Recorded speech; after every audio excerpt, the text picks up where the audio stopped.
নমস্কার বন্ধুরা, কেমন আছেন সবাই? আজকে আপনাদেরকে সম্পূর্ণ ট্যুর গাইড দিতে চলেছি কলকাতা থেকে রাজস্থান মরুভূমি। এই রাজস্থানের আজকে আমরা ছোট্ট একটি জায়গার সম্বন্ধে সম্পূর্ণ ডিটেলস আপনাদের সামনে তুলে ধরব। তো আজকে যাব আমরা রাজস্থানের যোধপুর। এই যোধপুর যাওয়ার জন্য কলকাতা থেকে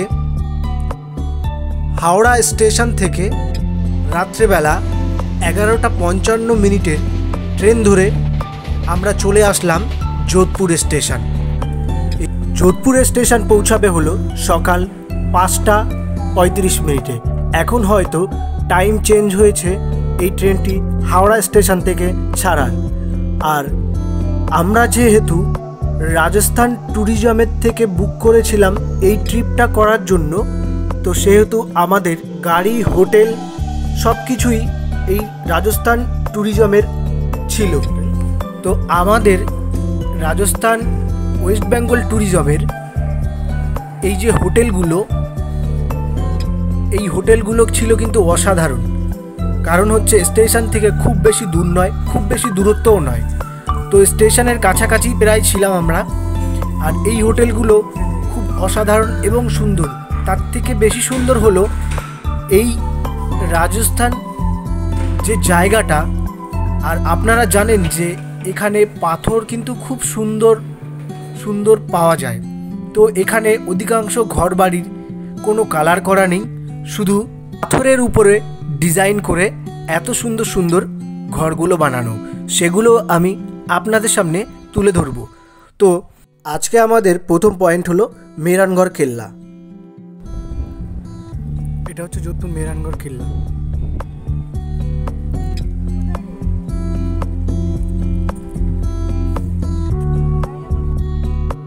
তো বন্ধুরা, এখন পৌঁছে গেছি, দেখো আমি মেহরানগড় কেল্লা। এটা হচ্ছে মেহরানগড় কেল্লা। এই পেছনে আমার এটা দেখতে পাচ্ছেন, এটা হচ্ছে মেহরানগড় কেল্লা।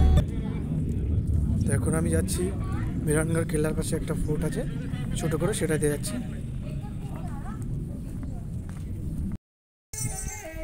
এটা হচ্ছে রাজস্থানী কালচারাল সং, শুনুন।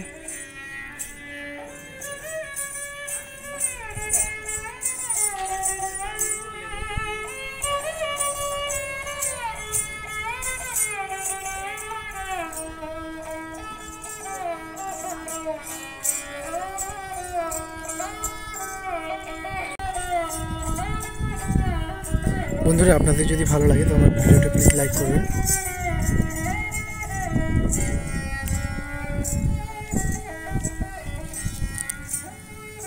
রাজস্থান বেড়াতে আসবেন আর এরকম মিউজিক পাবেন না কোথাও শুনতে, সেটা কখনো হয়? তো আমরা এরকম কালচারাল সং এবং এরকম সুন্দর সুন্দর মিউজিক শুনতে শুনতে পৌঁছে গেলাম আমরা রাজস্থান জসওয়ান্ত দারা। মানে হলো এই মেহরানগড় কেল্লার পাশেই যেই জায়গাটি আছে, এখন আমরা যেই দিকে যাব, মানে যেই ঘরটাতে ঢুকবো, সেই জায়গাটার নাম হলো জসওয়ান্ত দারা। চলুন আপনাদেরকে এই জসওয়ান্ত দারাটা পুরোটা আপনাদেরকে দেখাই।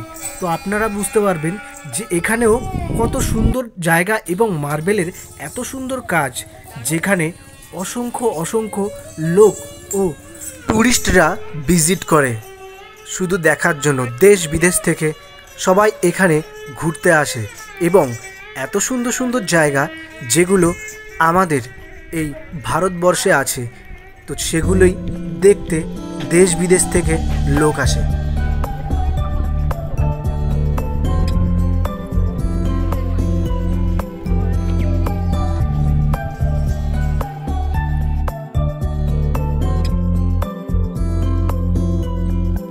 এই জসওয়ান্ত ধারা বা এই মেহরানগড় যে কেল্লাটা আছে, কেল্লা মানে হচ্ছে দুর্গ।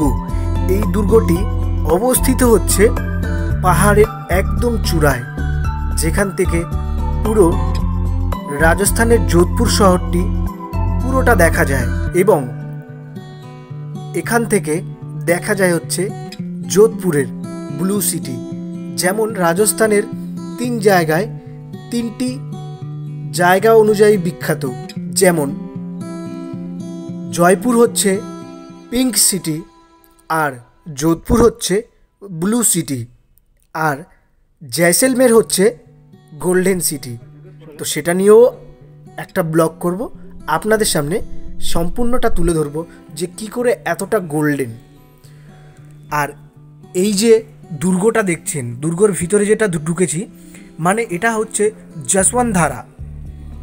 আর এই যশবন্তধারাতে একটা সুন্দর মূর্তিও আছে, ঠাকুরের মূর্তি। এবং যে ফোর্টটি দেখছেন, এটি হচ্ছে পাহাড়ের চূড়ায় অবস্থিত, একদম পুরো টপে। এখান থেকেই পুরো যোধপুর ব্লু সিটিটা সম্পূর্ণ দেখা যায়। আমার এই পেছন দিকে হয়তো হালকা হালকা দেখাও যাচ্ছে যে ব্লু সিটিটা।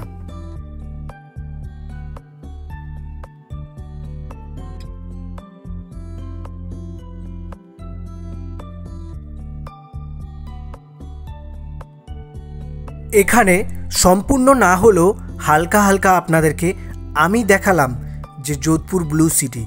চলুন এবার আমরা আস্তে আস্তে ভেতরে ঢুকতে থাকি মেহরানগড় কেল্লার ভিতরে। এখানেও দেখুন সুন্দর কালচারাল মিউজিক হচ্ছে রাজস্থানি। এই হচ্ছে সেই দুর্গটা, মানে রাজস্থান মেহরানগড় কেল্লা। এই কেল্লাটার ভেতরে ঢুকলে দেখতে পারবেন যে এত পাথরের এত সুন্দর অসাধারণ যে কাজ, আপনি দেখলেও মন জুড়িয়ে যাবে। এত সুন্দর যে কাজগুলো, জানি না যে কারা বানিয়েছিল, কিন্তু এত সুন্দরভাবে পাথর কেটে কেটে যে ডিজাইন বা সুন্দর যে তৈরি হতে পারে এত সুন্দর, সেটা হয়তো আপনি না দেখলে বিশ্বাস করবেন না। এক হচ্ছে আমাদের ইন্ডিয়ার ভিতরে রাজস্থানের পাথরের এত সুন্দর সুন্দর কাজ একমাত্র রাজস্থান আসলে বোঝা যায়। আর দ্বিতীয়তম হচ্ছে মানে আগ্রার তাজমহল। এই দুটো জিনিস দেখলে বোঝা যায় যে কত সুন্দর সুন্দর পাথর কেটে কেটে এত ডিজাইন হতে পারে, সেটা আপনি না দেখলে হয়তো ধারণা করতে পারবেন না।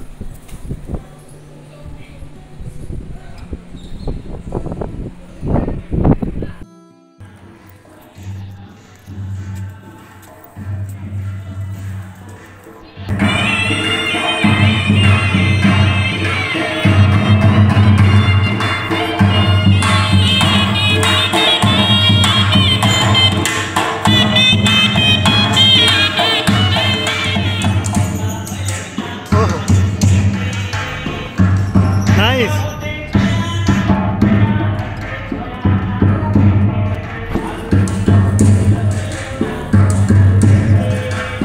Oh.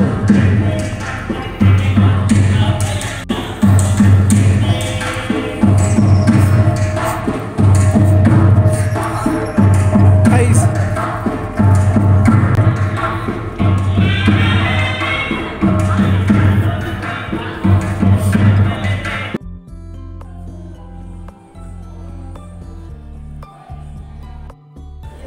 এখন দেখাবো আপনাদের যেখানে সিনেমা শুটিং হয়েছিল, যে সলমান খানের সিনেমা শুটিং। দেখুন এই জায়গাটা হচ্ছে সেই হাম সাথ সাথে সিনেমার শুটিং হয়েছিল। ওই যে গান আছে না, নিমুর আমে না আছে, এই জায়গাটা হচ্ছে সেই শুটিংটা হয়েছিল। এই যোধপুর, জয়পুর, ডেজার্ট, তারপরে হচ্ছে জয়সলমের, এইসব জায়গায় পুরো শুটিংটা হাজারো হাজারো সিনেমার শুটিং হয়েছিল। তেমনি এখানেও সলমান খানের হাম সাথ সাথ হ্যায় এই সিনেমাটার শুটিং হয়েছিল। তো আমাদের যেহেতু গাইড ছিল, তো সেই বলছিল যে এখানে এরকম এই সিনেমা শুটিং হয়েছিল। আপনারা যে কোনো কেল্লা বা দুর্গ বা এরকম ফোর্ট যেখানেই ঘুরতে যাবেন না কেন, যেহেতু অনেকটা বড় বড় এরিয়া নিয়ে, তাই হয়তো আপনি ঠিকঠাকভাবে পথ খুঁজে পাবেন না, তাই বলেই কিন্তু গাইড নেওয়া। আর যেহেতু আমরা আগে থেকে বুকিং করে এসেছিলাম, মানে আমাদের রাজস্থান ট্যুরিজম থেকে বুক করা ছিল, তো সেখান থেকেই ওরা এমনি গাইড দিয়েছিল। দেখুন এই ঘরটাও দেখুন কতটা সুন্দর এবং অসাধারণ দেখতে, যে এরকম হাতের কাজ হতে পারে, যে কেউ যে বানাতে পারে তা ধারণা করতে পারবেন না।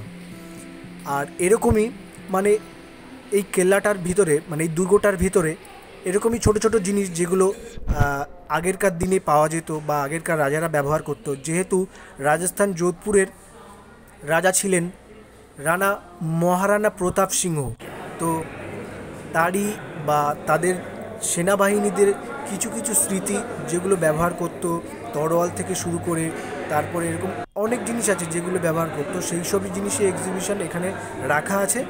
তো এই ছোট ছোট জিনিস, আর এছাড়া আরও সুন্দর সুন্দর শপিং করার জায়গাও আছে এই কেল্লাটার ভেতরে।